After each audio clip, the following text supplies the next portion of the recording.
Did you know that 60% of people over 65 will be scammed or stolen from in their lifetime? And when that happens, it's going to have a big impact on their mental health, their physical health, and of course, their financial health. So if your loved one is in that age group, here's 13 things you can do to stop your loved one from being a potential victim. The first and simplest thing you can do is educate your parents about scamming. Tell them about the kinds of scams that are likely to happen in your area and the kind of warning signs they need to look for, such as getting a call from an unknown person, or if anyone ever asks them their bank details or their credit card number over the phone, hang up immediately. And if they get emails or texts from any unknown person, they should not click on the links.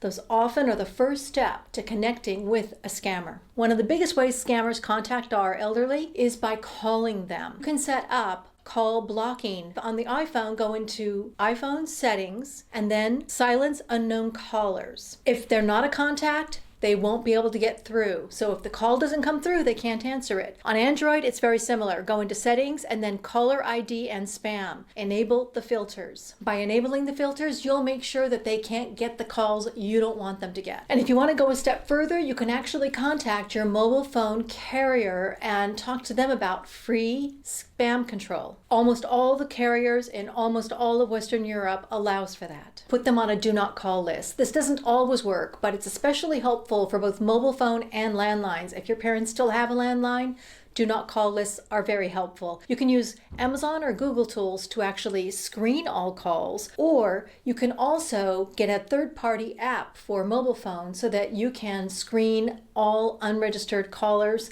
and make sure your parents only are getting calls from legit people. And if your parent tends to get SMSs with the spamming messages that I've talked about earlier, go into Settings, Messages, Unknown Filters, and for Android under Google Messages, look for Spam Protection on Messages. Let's go on to another area where you can help your parents stop the scammers.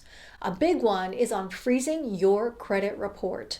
Your credit report has all kinds of key information you don't want to get into the hands of scammers. But by freezing your parents' credit report, you can actually block the access to that information. There are three big credit bureaus: Equifax, Experian, and TransUnion. These three companies each need to be contacted, but it actually only takes about 10 minutes to do. Working with your parents, you can get online, put in their details, register the account, and then you can freeze the credit report.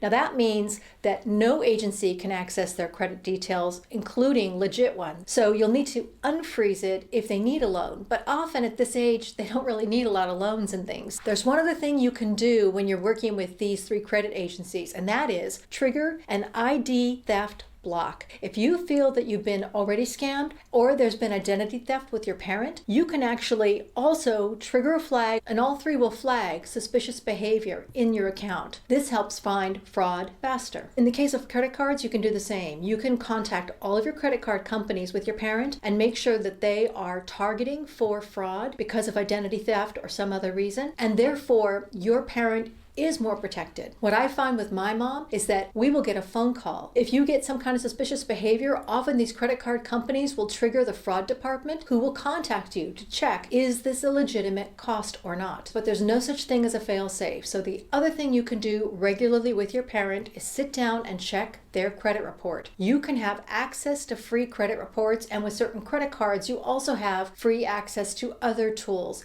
that can check their credit, look for suspicious behavior or costs that you weren't expecting, and also see if someone's attempted an event. So attempt events help you know that someone's trying to get into your identity and trying to get access to your accounts and assets. This can help you know, yes, it's time to lock things down solid. And again, I'll put links below so that you can look for those free credit reports for your parent. You may want to create a POA. In fact, I'm going to have a whole video coming up about power of attorney and all the things it can help you do to help your parents. And one of the big things it can do is help you create a joint account with your parents so you can quickly and easily every week or every month check their bank account to make sure, Money isn't flowing out that you don't know about. If your parents are being subjected to fraud, they may not want to tell you, or they may not realize that it's fraud. I did this all the time for my mom. I checked every month her account to make sure I saw her money coming in from Social Security and I could see what was going out to pay her rent and other things. In fact, in the last 5 years, I've actually paid all of those things myself, so I know what should be going out. That helps you control the flow of money, because once out, it's so much harder to get back. You want to make sure you control the access points. Now, what if the worst happens and someone has scammed your parent, or your parent voluntarily gives their credit card to a scammer? You know, that's happened to my mother multiple times, that she's been scammed. And I want to tell you what you can do and what I did to address the situation. The first thing is check the credit card accounts. In a credit card account or your bank account, you will often see a drop down for more detail, and when you do, you'll find a name of a company, possibly an address, and often a telephone number. This is actually often required depending on the country you live in. With that telephone number, that name, and that address, you can find the company and contact them. So if you find this and your parent doesn't remember, maybe your parent has dementia or is feeling a little guilty because maybe they bought something they shouldn't have, the first thing to do is call and find out who they are. And if you find out it's a company that is a scammer, then go on the offensive. You want to be troublesome to them so they'll give back the money. The first scam my mother ever had was when an Apple help desk called her because they needed to fix her iPad, and she handed over all of her money through her credit card. I had the details for that individual. They were actually in the States. I called him in the middle of the night and I said, "You need to give back my mother her money. I know where you live. I will be harassing you." And within 3 days, that money was back in her account. You have to be aggressive. You have to let them know you mean business. And sometimes that scammer or that person who steals could be a family or friend. The second time my mother was defrauded was by someone she knew, a family member.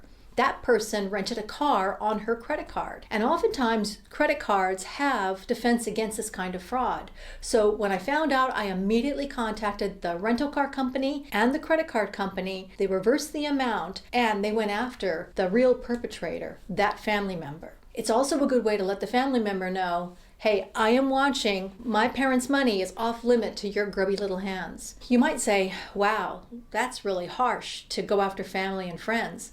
You know what?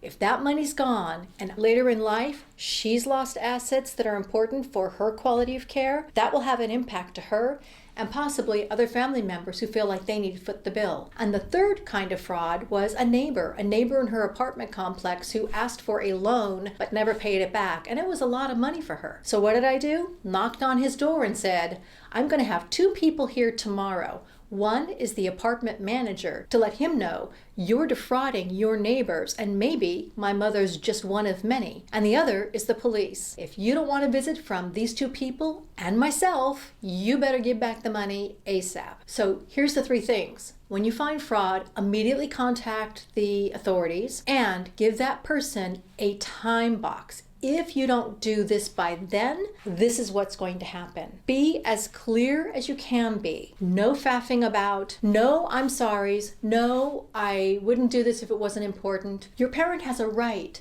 to their hard-earned cash and assets, and you have a right to help them protect that. Don't be apologetic. Be bold. And in my next video, I'm going to go deeper into the POA, and once you have it in place, I'm going to help you understand what it allows you to do to protect your parents even more. And if you found this information helpful, check out the links below to all the details I've just talked about. Subscribe to the channel, it'll really help it grow, and set the notification so that you'll hear about my next video on POAs, because that's going to level up your ability to protect your parents and potentially your inheritance in the future. And if you're looking for a way to help your aging parent, then you're in the right place. And I'll see you next time on Aging in Grace.